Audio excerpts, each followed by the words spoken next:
my shopping guide to getting the finest fish. When I buy my fish, I only want the freshest and the best. And if anyone knows how to get the best, it's Roger Kent Barton. He's been buying and selling fish at the world-famous Billingsgate Market in London for over 50 years. I love fish. I think it's the greatest food of all time. I sell literally every variety there is. I could feed you a different fish 365 days a year. This guy really knows how to sniff out the good from the bad. All fish smell different.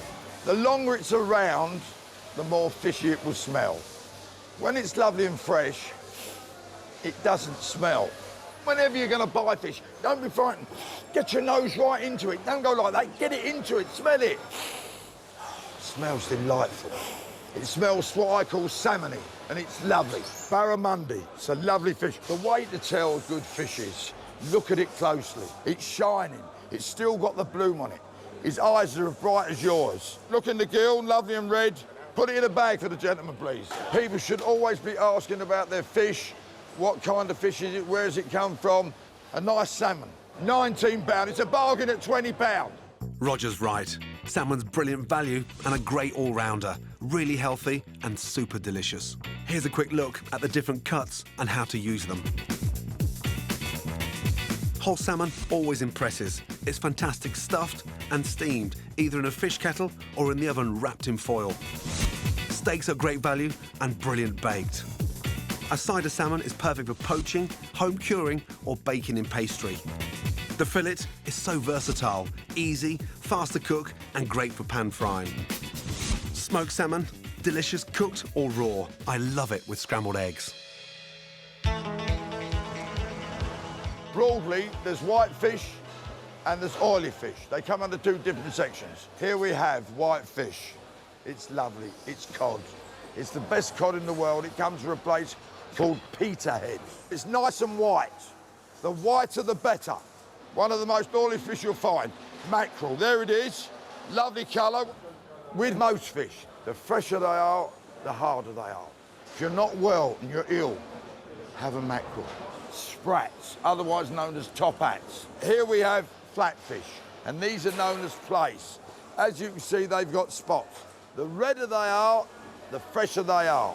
It really is a lovely fish to eat. King George couldn't have better. For fish fresh enough for royalty, follow your fishmonger's advice and you'll never, ever have another dodgy Dover sole again. Mussels with celery and chilli.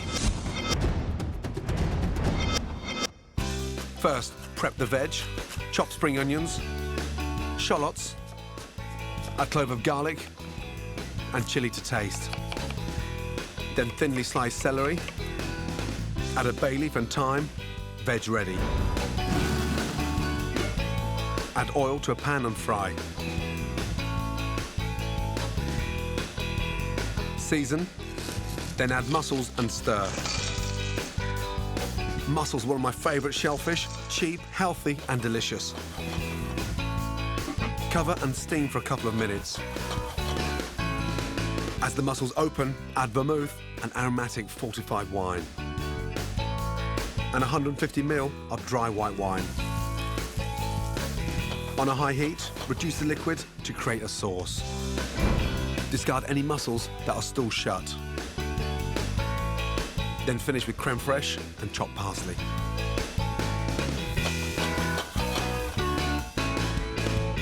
Minimal prep and cooked in less than 10 minutes. My mussels with celery and chilli. Impressive, affordable and super speedy. I've got some stunning, and I mean stunning, lobsters. And I'll be cooking them very simply with chilli and garlic butter. Serving them with Bloody Mary linguini. I'm going to start with the pasta sauce. I love the indulgence in this dish. If I was doing this for the kids, I'd scrap the vodka and just do like a Virgin Mary. But it's a bit of a grown-up's dish. Now, pan nice and hot. Splash of olive oil. Onions in. Seasoning, touch of salt and pepper. Garlic. Be nice and generous with your garlic. It's not just your average tomato sauce, it's a royal, stunning tomato sauce. And you're in for a big treat. Season your onions and garlic with your Tabasco. That will give that really nice lift. Little pinch of celery salt. Spice that up with Worcester sauce. It instantly colours the tomatoes, goes brilliantly well with the celery salt, Tabasco, and that nice caramelised garlic. A little light sprinkling of sugar.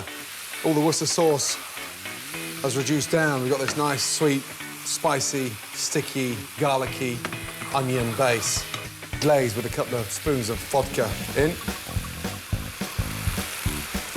Lovely. Woo. Chopped tomatoes in. A little touch of water. Look at the colour of that sauce. Check the seasoning. That's delicious. Bring that up to the boil and cook it out 6 to 8 minutes. Reduce it down slowly. Turn down the gas and let that simmer. With my sauce simmering, I can move on to a delicious breadcrumb topping to dress my linguini. I'm gonna fry off my breadcrumbs. Get them nice and crispy, but don't put too much oil in there. Otherwise, the bread will just absorb it and they become greasy. Beautifully season them, and they go really nice and golden brown. 30 seconds before they come out, flat leaf parsley. Roll that through your breadcrumbs. And that is gonna finish the linguini on top. You can hear how crispy they are. Before I cook the linguini, I'm going to make the chili butter that will flavour my lobster. Get your chilli and slice it. I want to take advantage of all those seeds. Chilli in, touch of salt, a nice clove of garlic, and get some parsley. Start breaking that down, but I'm looking for a lovely garlic chilli paste, exactly like that. Now, don't overdo it with the butter. Herb butters are a great way to flavour fish and meat. They can be used as a stuffing in dishes like chicken Kiev, or added towards the end of a dish as a delicious glaze. Lobsters, they're already cooked, so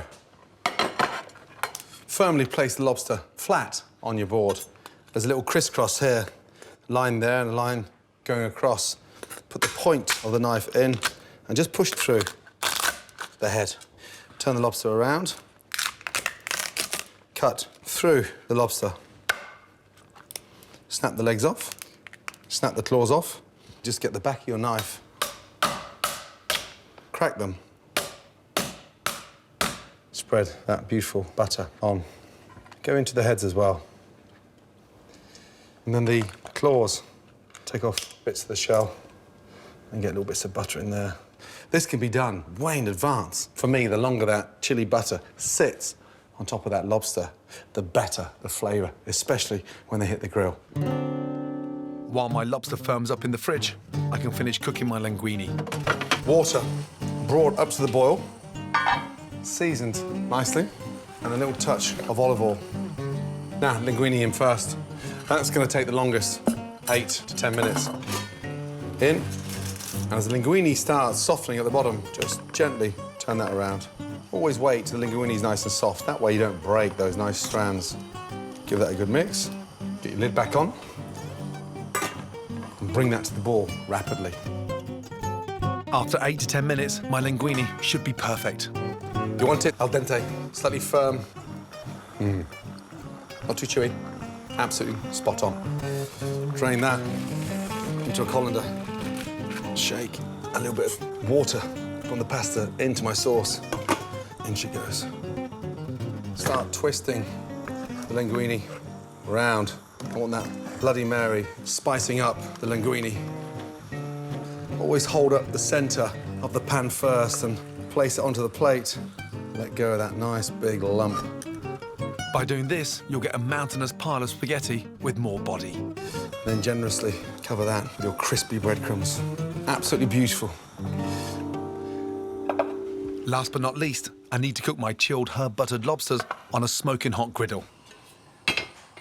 That butter's gotten really nice and firm, so the idea is slapping that down and grilling. The smell of that chili and garlic butter is extraordinary. Because the lobster's cooked, all you're doing is grilling that delicious, spicy chili butter.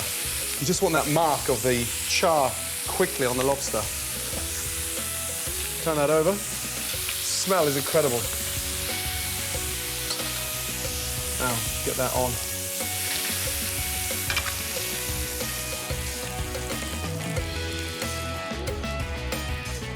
you can understand why it is proper special occasion food, because that is mind-blowing. Griddled lobster with chilli and garlic butter, served with a boozy Bloody Mary linguini. A sensational special occasion lunch.